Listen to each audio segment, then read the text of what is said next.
महोदय, जब तक अहिंदी भाषी हिंदी को हृदय से स्वीकार नहीं करते, तब तक वह राष्ट्रभाषा का स्थान नहीं पा सकती और यह तभी हो सकता है जब वे यह समझें कि इसमें उनका भी योगदान है और उन्होंने इससे केवल लिया ही नहीं बल्कि इसे कुछ दिया भी है और उन पर कोई दूसरी भाषा लादी नहीं गई है, बल्कि यह उनकी ही भाषा है। मेरे कहने का अर्थ यह नहीं कि आप उनकी ही व्याकरण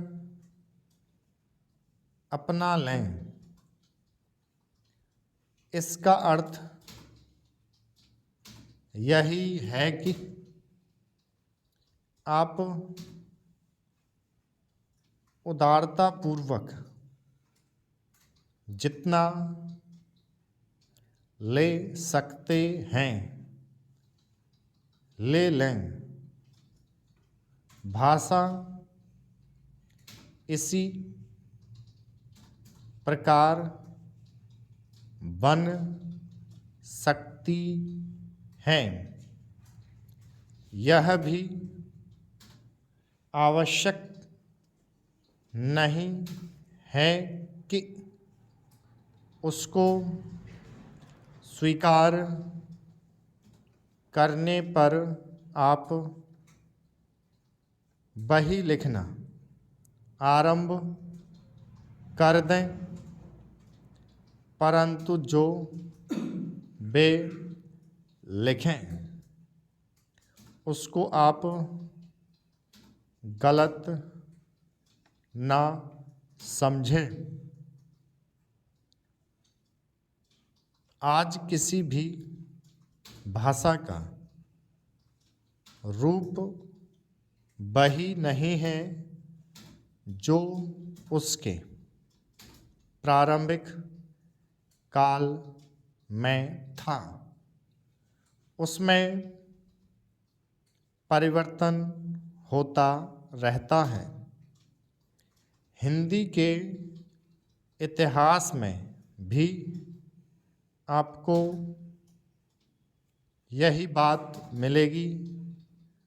मैं हिंदी का कोई विद्वान नहीं हूँ, पर मैं अपने अनुभव से कह सकता हूँ कि उसमें भी पिछले 500-600 वर्षों में बहुत अंतर पड़ा है तथा पहले की और आज की हिंदी में काफ़ी अंतर है।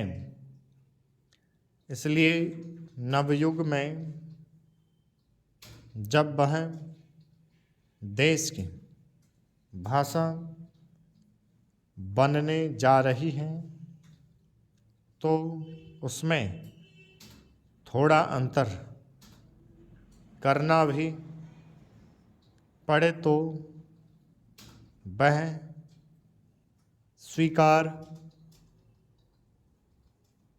कर लेना चाहिए, जिससे उसका अन्य प्रदेशों के लोगों के साथ मेल बैठ जाए।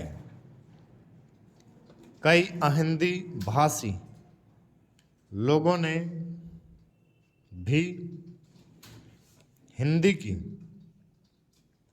काफ़ी सेवा की है। आपके राज्यपाल महोदय अहिंदी भाषी हैं और इन्होंने अपनी भाषा की बड़ी सेवा की है। यह भी हिंदी के पक्ष में थे और इन्होंने बड़ा योग दिया, जिसके कारण हम संविधान सभा में सफल हो सके। इनका भी यही विचार है कि जो मेरा है, मैं चाहता हूँ कि इनको भी हिंदी की सेवा करने का अवसर दिया जाना चाहिए।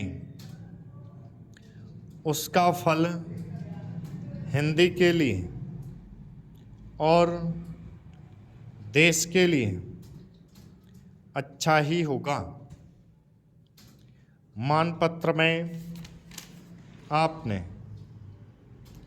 संस्कृत के संबंध में कहा है, मैं मानता हूँ कि हमारे देश में संस्कृत का अध्ययन आवश्यक है, क्योंकि देश की सभी भाषाओं का स्रोत वही भाषा है। संस्कृत से हमारा अटूट संबंध है। इसकी पढ़ाई लिखाई कम हो गई है। यह हमारे लिए दुख की बात है। मैं आशा करता हूँ कि इसकी उन्नति होगी। स्टॉप।